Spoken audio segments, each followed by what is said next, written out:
Greetings and welcome to the Gaming Codex, the show where I try to explain to you all the various terms used within the video games industry. And today's term is a very divisive one. It is indie. And what would be the general definition of indie? Well, that is an independent video game that is created without the financial support of a publisher. That's it. That's the general definition of indie. Anything other than that will more than often contribute to the muddling of what the meaning of indie actually is. At its core, it means that a game is being developed and it's being released and made without any sort of backing from a major publisher, from another company, and that is it. No, really, that's just it. There's nothing more to indie than that. Well, there is, but it's not this. Which leads us to the popular definition of indie, and that would be something that's pixelated or low quality or made by the little guys. The indie scene, basically. There's a very big difference between indie and the indie scene. This would be the multitude of small independent developers and individuals that compose a layer within the video games industry and video game culture in general that develop video games, small ones, often with little to no budget, on their own without any sort of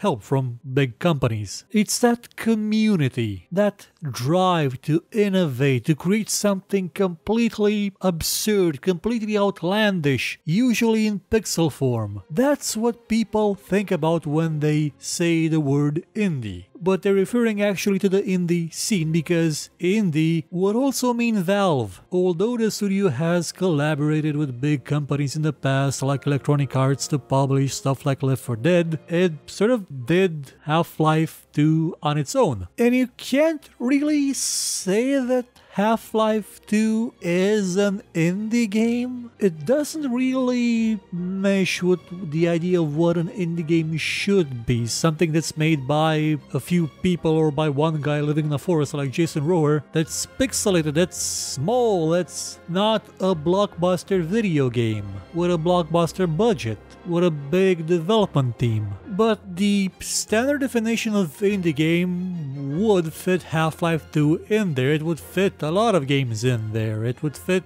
well, anything that a studio made by itself and released by itself. You could call Arma 3 an indie game. You know, that really complicated military simulator made by 100 or so people that's built on technology made for the actual military? Or Telltale Games can also be considered an indie dev because, well, they're not owned by anyone, they don't rely on anyone else to finance their games.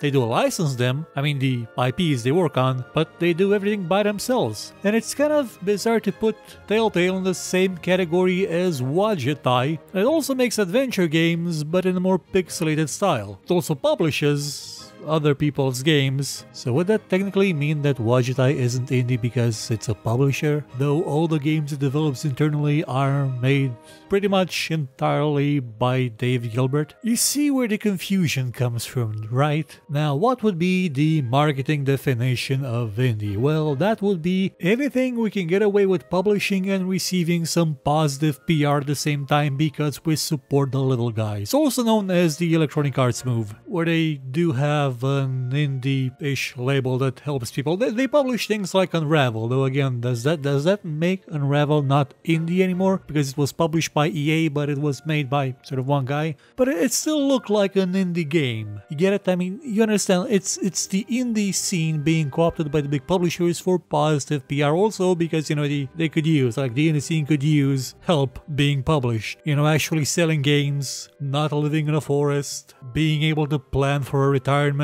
affording to live until then. Details, important ones. So closes this chapter of the Gaming Codex. Come back next time when we will have a brand new term to talk about. One that's a bit more open to the world, if you will. Or maybe it won't. Tune in to find out.